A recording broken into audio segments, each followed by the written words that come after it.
Welcome students. आज की video में मैं आपको पढ़ाऊंगा introduction to accounting part second, जिसमें सबसे पहले हम लोग पढ़ेंगे अकाउंटिंग साइकिल के बारे में।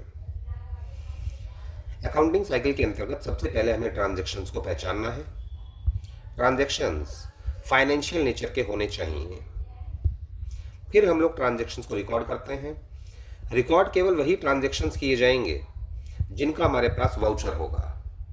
अगर हमारे पास किसी भी ट्रांजैक्शन का अकाउंटिंग वाउचर नहीं है तो उसे हम लोग रिकॉर्ड नहीं करते हैं। वाउचर मतलब कोई भी बिल या कोई भी डॉक्यूमेंट्री एविडेंस, जिसे सपोर्टिंग डॉक्यूमेंट्स भी कहा जाता है। इसके बाद हम लोग ट्रांजैक्शन को रिकॉर्ड करते हैं जर्नल में।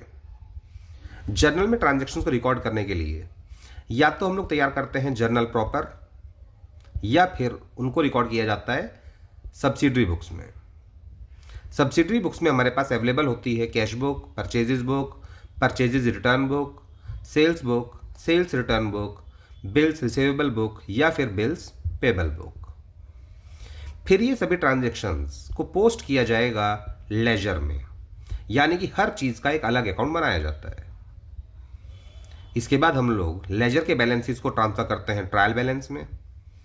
ट्रायल बैलेंस बनाया जाता है अर्थमेटिकल एक्यूरेसी को चेक करने के लिए, जिसमें डेबिट और क्रेडिट साइड का टोटल हमेशा इक्वल आना चाहिए। इसके बाद हम लोग बिजनेस के रिजल्ट्स निकालते हैं, और बिजनेस के रिजल्ट्स फाइंड आउट करने के लिए हम लोग तैयार करते हैं फाइनेंशियल स्टेटमेंट्स, जिसके अंतर्गत हम लोग बनाते हैं income statement and position statement. फिर इन रिजल्ट्स को एनालाइज किया जाएगा, इंटरप्रेट किया जाएगा, और एंड में ये सभी रिजल्ट्स इंटरेस्टेड पार्टीज के साथ कम्युनिकेट किए जाएंगे।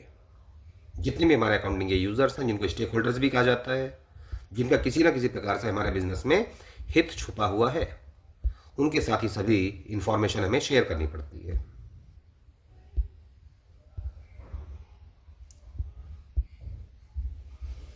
देन फाइनेंशियल स्टेटमेंट्स का मतलब क्या है?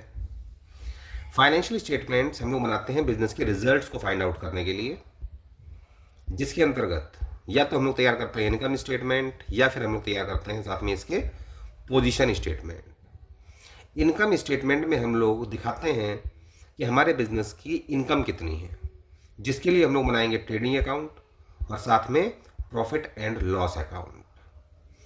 ट्रेडिंग अकाउंट बनाया जाता है बिजनेस का ग्रॉस प्रॉफिट या ग्रॉस लॉस फाइंड आउट करने के लिए, और प्रॉफिट एंड लॉस अकाउंट बनाया जाता है नेट प्रॉफिट या नेट लॉस फाइंड आउट करने के लिए।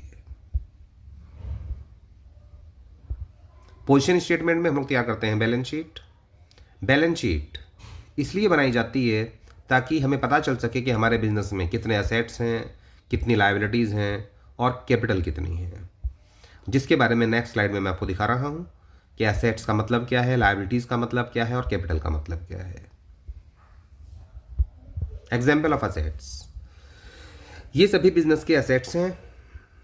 जो कुछ एग्जाम्पल्स आपको दिए जा रहे हैं, जैसे कि building, machinery, furniture, debtors. Debtors यानी वो सभी लोग जिनसे हमें पैसा वसूल करना है क्योंकि इनको हमने उधार माल बेचा था। Cash, bank balance, land, plant, bills receivable, stock. Prepaid expenses यानी वो एक्सपेंसेस जिनकी पेमेंट हमने एडवांस में की हुई है। और एक्रूड इनकम यानी कि वो इनकम जो अभी हमें मिलनी बाकी है। Example of liabilities. लायबिलिटीज का मतलब वो सभी कर्जे जो बिजनेस को फ्यूचर में पे करने पड़ेंगे, जैसे कि क्रेडिटर्स। ये वो लोग होते हैं जिनसे हमने उधार माल खरीदा था। हमने इनसे माल तो खरीदा है लेकिन उनको पेमेंट नहीं की थी, इसीलिए ये बन जाती है हमारे बिजनेस की लायबिलिटी। सेम ऐसे बिल्स पेबल, वो बिल्स जिनकी फ्यूचर में हमें पेमेंट करनी पड़ेगी। लोन। आउटस्टैंडिंग एक्सपेंसेस यानी वो एक्सपेंसेस जिनकी पेमेंट अभी करनी बाकी है। बैंक ओवरड्राफ्ट यानी कि नेगेटिव बैंक बैलेंस। अगर हमारे बैंक में पैसा कम था और हमने ज़्यादा बड़े अमाउंट का चेक काट दिया तो बैंक वाले उस चेक को रोकते नहीं है, करंट अकाउंट में वो चेक हमारा पास हो जाता है, जिससे कि हमारा बैंक अकाउंट नेगेटिव में पहुंच जाता है। तो यही कहलाता है बैंक ओवरड्राफ्ट। और लास्ट एग्जाम्पल है अनअर्न्ड इनकम, यानी कि वो इनकम जो हमें एडवांस में मिल गई है, अर्थात अभी इसकी ये पैसा हमने कमाया नहीं है, कमाएंगे तो उसके बाद मिलेगी, नहीं पैसा हमें एडवांस में मिल चुका है। तो अगर कोई भी इनकम हमें एडवांस में मिलती है तो वो बिजनेस की लायबिलिटी बन जाती है, क्योंकि ये पैसा हमें वापस भी करना पड़ सकता है। देन कैपिटल, वो अमाउंट जो बिजनेसमैन यानी कि ओनर बिजनेस में इन्वेस्ट करता है, चाहे वो किसी भी फॉर्म में इन्वेस्ट करे, कोई भी एसेट हो सकता है, cash, bank balance, building, machinery. अगर बिजनेसमैन के द्वारा कोई भी एसेट बिजनेस में इन्वेस्ट किया गया है तो वो उसकी कैपिटल कहलाती है। Then important note, the first book on double entry book keeping is Summa de Arithmetica Geometria Proportioni et Proportionalita, authored by Fra Luca Pacioli and published in 1494। यह अकाउंटिंग की पहली किताब थी जो कि फ्ray ल्यूका पैसियोली ने बनाई थी, और ये बुक तैयार की गई थी 1494 में। In India accounting practices could be traced back to 23rd centuries ago. लेकिन भारत में अकाउंटिंग की पहचान 2300 साल पहले हो गई थी।